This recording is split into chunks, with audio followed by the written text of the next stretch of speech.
Olá pessoal, vamos então à nossa aula de pontes, especificamente pontes de concreto armado, ok?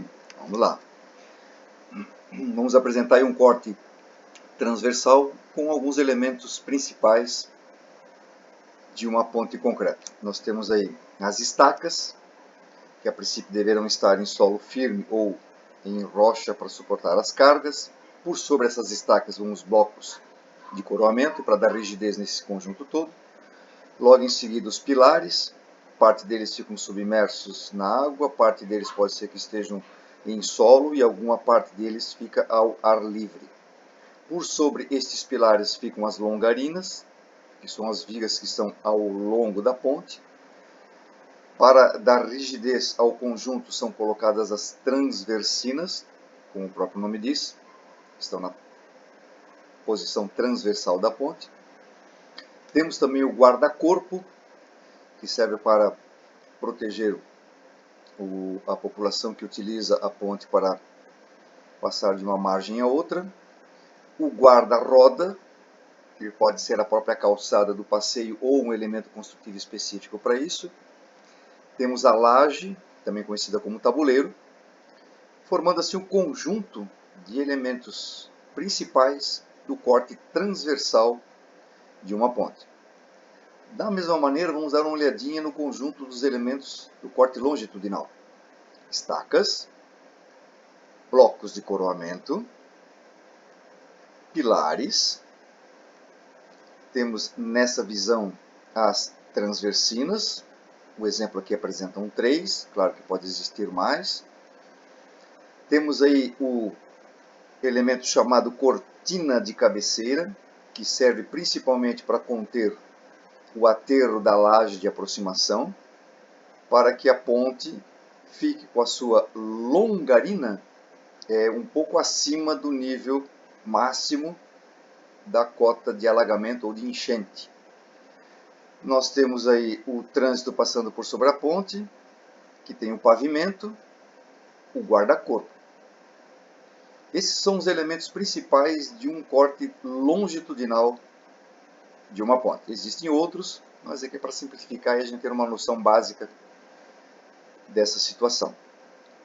Quais são os principais tipos de ponte? Nós temos a ponte em viga.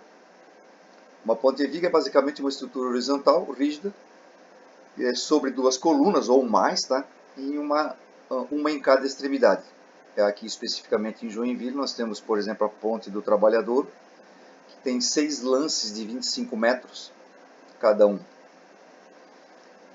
Ponte em treliça. A treliça é uma solução estrutural simples. Na teoria de projeto, os membros individuais de uma treliça simples são sujeitos somente à força de tração e compressão e não a forças de flexão. Portanto, na maioria das vezes, as vigas de uma ponte treliçada são bem delgadas. Especificamente na cidade de Joinville, nós temos uma ponte bem em frente à prefeitura, também conhecida como Ponte Azul. É um belo exemplo de uma ponte treliçada. Ponte em arco apresenta a possibilidade de ter os esforços de flexão reduzidos em função da sua forma. Grande parte das cargas são distribuídas às extremidades, nas margens que são previamente calculadas para que consiga absorver os esforços de compressão. Ponte suspensa.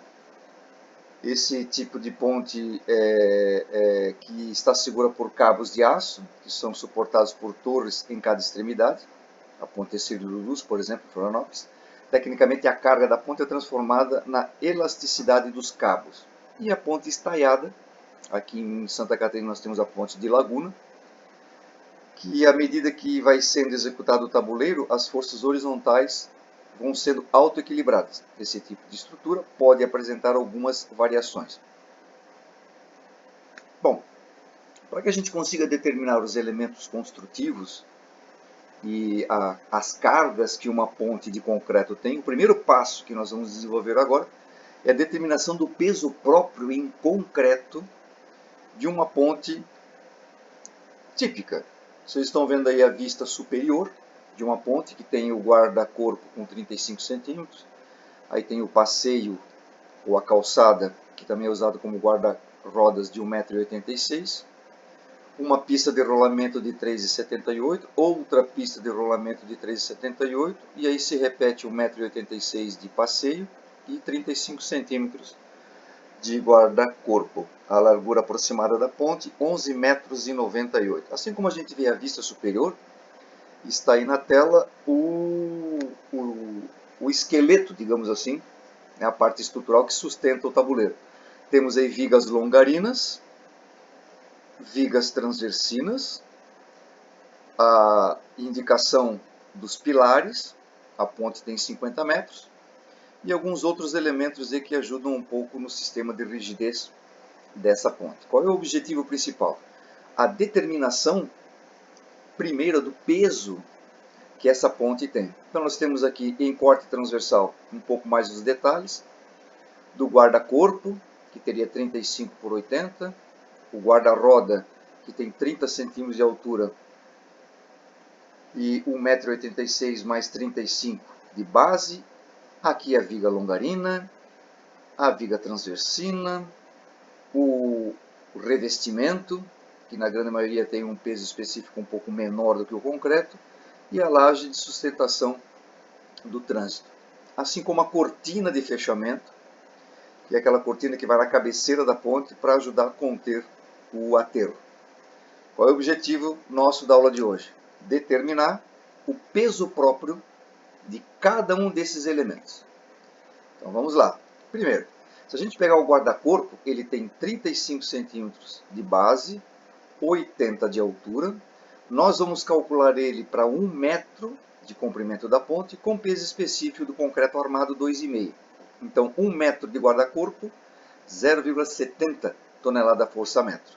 Da mesma maneira, o passeio, que tem 2,21 metros, que é 1,86 do concreto mais 35 de concreto do guarda-corpo, dá 2,21 metros, 30 centímetros de altura. Vamos fazer para 1 metro de largura, 2,5, que é o concreto, peso específico do concreto armado. 1,6575 tonelada força-metro. Também temos o revestimento. Vamos fazer o revestimento até a metade da ponte, por isso 3,78 metros vezes 10 centímetros de espessura, também 1 metro. E aqui o revestimento tem um peso específico um pouco menor, que seria talvez o revestimento asfáltico, com somente 2,0 tonelada força-metro. Temos aí então um conjunto de informações, guarda-corpo, passeio, revestimento, que acontece ao longo de toda a ponte. Além disso, a gente tem também a laje em balanço. Aqui nós podemos imaginar que a laje em balanço foi até a lateral da viga longarina, ou seja, 3,09 metros. Onde é que surgiu esse valor? Podemos imaginar assim, ó, 35 centímetros, mais 1,86 m, mais 3,78, volta 2,40 m, volta 50 centímetros. Isso significa 3,09 metros por 40 de altura e 1 metro de comprimento. Concreto armado 2,5. Então, peso específico de 1 metro de laje em balanço, 3,09 tonelada força-metro.